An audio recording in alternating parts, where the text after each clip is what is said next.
अब हमारा next topic है health as an emerging challenge. Health कैसे एक बहुत बड़ा चैलेंज बन चुका है आफ्टर इंडिपेंडेंस। जब इंडिपेंडेंस हुई उसके बाद efforts have been put to improve the health facility. Efforts किस लिए लगाए कि हेल्थ फैसिलिटीज अच्छी हो।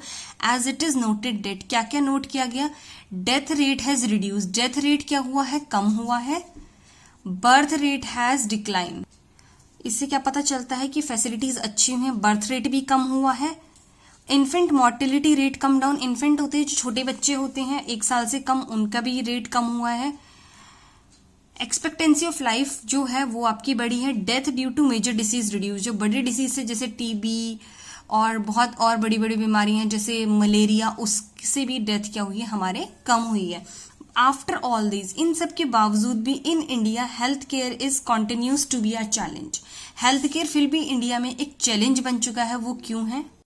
Following observation shows that health care is an emerging challenge. ये कुछ ऑब्जर्वेशन है जिनसे पता चलता है कि हेल्थ सेक्टर में भी बहुत सारे चैलेंजेस हैं। वो कौन कौन से चैलेंजेस है फ्रेंड्स। फर्स्ट है हमारा unequal distribution of health care services. जो हमारी हेल्थ केयर सर्विसेज हैं उनका इक्वली डिस्ट्रीब्यूशन नहीं हुआ है। Distribution of health care services is unequal, वो बराबर नहीं है across rural and urban areas. मतलब ग्रामीण क्षेत्रों में और शहरी क्षेत्रों में बराबर से डिस्ट्रीब्यूशन नहीं किया गया है, बराबर सर्विसेज नहीं बांटी गई हैं, क्योंकि most of the health care centres are in urban areas. ज़्यादा से ज़्यादा जो फैसिलिटीज़ हैं, जो हेल्थ सेंटर्स है, वो सारे कहाँ हैं, अर्बन एरिया में।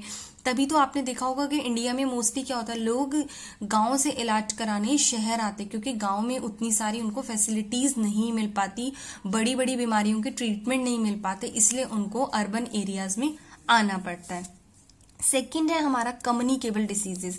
कम्युनिकेबल डिसीजेस फ्रेंड्स वो डिसीजेस होती हैं जो स्प्रेड होती हैं। फॉर एग्जांपल कोरोना एक सबसे बड़ा एग्जांपल है कि कोरोना आपको एक पर्सन से दूसरे पर्सन पे स्प्रेड हो सकता है। वैसे ही हमारी बहुत सारी कम्युनिकेबल डिसीज हैं, जैसे कि एड्स है, HIV है, ये कम्युनिकेबल डिसीज है, are creating a serious threat to society. ये भी एक बहुत बड़ा चैलेंज है, क्योंकि ये क्या है, ये सबसे ज्यादा स्प्रेड होती है। तो यहाँ पे भी हेल्थ केयर सेक्टर्स में एक चैलेंजेस है। और मोस्टली क्या है, जो बड़ी बीमारियां उनका ट्रीटमेंट गांव में नहीं अवेलेबल होता, तो ये भी एक बहुत बड़ी प्रॉब्लम है। थर्ड है हमारा पुअर मैनेजमेंट। पुअर मैनेजमेंट होता है कि हम किसी चीज को ढंग से मैनेज ना करें, उसे हम कहते हैं poor management. There is mismatch है between the number of health care centres. जो हमारे हेल्थ केयर सेंटर्स है, जैसे कि हॉस्पिटल्स है, एंड पर्सनल होता है पर्सन्स फॉर हेल्थ केयर। मतलब आप बोल सकते हो कि हॉस्पिटल्स ज्यादा है पर डॉक्टर्स नहीं है। अगर हॉस्पिटल्स में डॉक्टर्स नहीं है तो उन हॉस्पिटल्स का फ्रेंड्स कोई यूज नहीं है, क्योंकि पर्सन को क्या चाहिए, हॉस्पिटल भी चाहिए, डॉक्टर भी चाहिए। डॉक्टर भी चाहिए तभी तो वो ट्रीटमेंट करा पाएगा। Health care personal are not available, वो अवेलेबल नहीं है on time, so that rural people have to go to urban health care centres. वो टाइम पे अवेलेबल नहीं होते, इसीलिए रूरल पीपल को अर्बन हेल्थ सेंटर्स में, उनको शहरों के हेल्थ सेंटर्स में जाना पड़ता है, और to the local unauthorized doctor. क्योंकि अगर वो शहर में नहीं आना उनका पॉसिबल होता है, तो उनको लोकल जो अनऑथोराइज्ड डॉक्टर्स हैं, जो छोटे मोटे डॉक्टर्स हैं, उनके पास जाके ही इलाज कराना पड़ता है। तो ये क्या है, एक पुअर मैनेजमेंट का एग्जाम्पल है।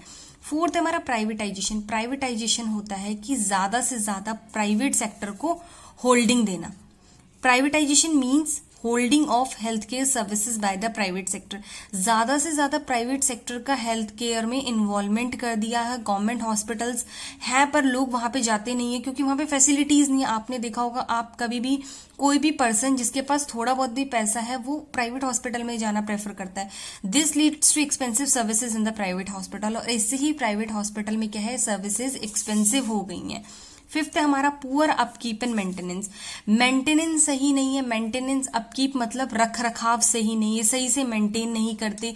यहाँ पे क्या है, जो गवर्नमेंट हेल्थ केयर सेंटर्स है वो क्या है, वेरी पुअर। पुअर मतलब दिखने में ठीक नहीं है, फैसिलिटीज अच्छी नहीं है, सफाई अच्छे से नहीं करते। This quality difference will push people to move to private hospitals even when treatment is not affordable।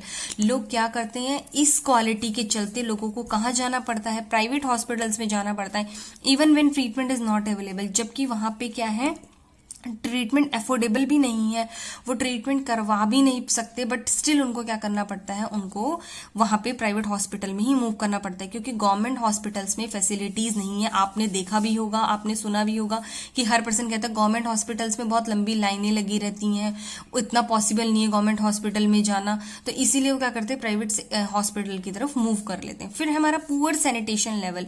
Sanitation होता है कि refers to public health condition relating to clean drinking water, clean surrounding.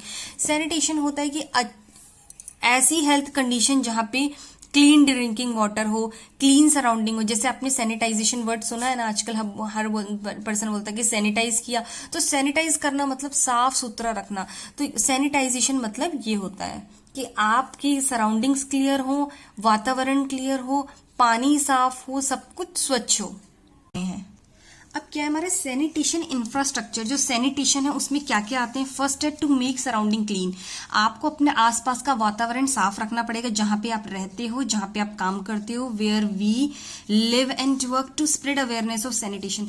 आपको साथ साथ काम करने के साथ साथ अवेयरनेस भी बढ़ानी पड़ेगी। अवेयरनेस क्या बढ़ानी पड़ेगी, लोगों को जागरूक करना पड़ेगा among the people by awareness programmes launch करने पड़ेंगे, जिसमें आप बताओ, जैसे स्वच्छ भारत अभियान है, आपको बताना पड़ेगा लोगों को कि आप कूड़ा कचरा ना फैलाएं, सब कुछ अपना वातावरण साफ रखें, इससे क्या होगा, बीमारियां भी कम होंगी। तो ये आपको क्या है, लोगों को जागरूक करना पड़ेगा। In both the above areas, इन दोनों एरियाज में हम क्या है, we are behind the international standard. आप देखते हो ना, आपने कभी भी आप कोई मूवी देख लेना उठा के, जो फॉरेन की मूवीज होंगी वहां पे पिक्चर्स बड़ी साफ साफ होंगी, तो वहां पे क्या है, बहुत फोकस किया जाता है पॉल्यूशन पे, और ये आप बोल सकते हो कि ये जो कूड़ा कचरा वहां पे इतना नहीं फैलाते लोग। अब हमारा पॉइंट है, nearly 30% of houses have no toilet facilities in urban areas. Urban areas में 30% ऐसे घर है जहां पे टॉयलेट फैसिलिटीज नहीं है, इनफैक्ट अर्बन एरियाज में भी। Rural population does not even 20% of the required sanitary facility. Rural population के पास क्या है, 20% ऐसी पॉपुलेशन है जिनके पास सैनिटरी फैसिलिटीज है ही नहीं। पॉइंट नंबर थर्ड हमारा, health expenditure is nearly 15% of GDP in USA, while in India it is nearly 5%। Health expenditure जो यूएसए में कितना लोग करते हैं, 15% जीडीपी पे, और इंडिया में सिर्फ हम करते हैं 5%। फोर्थ नंबर पॉइंट है हमारा, इन इंडिया, इंडिया में क्या, government share in total expenditure in health care is about 20%। Government कितना स्पेंड करती है एक्सपेंडिचर हेल्थ केयर पे, 20%, जबकि यूएसए में 50%। तो आपको इससे पता चल रहा है, अगर वो इतना हेल्थ केयर सेक्टर पे लगा रहे तभी तो उनकी इकोनॉमी ग्रो कर रही है, तभी तो वहां पे बीमारियों की ज्यादा से ज्यादा ट्रीटमेंट है और लोग कम बीमार पड़ते हैं। तो thank you friends for watching my video.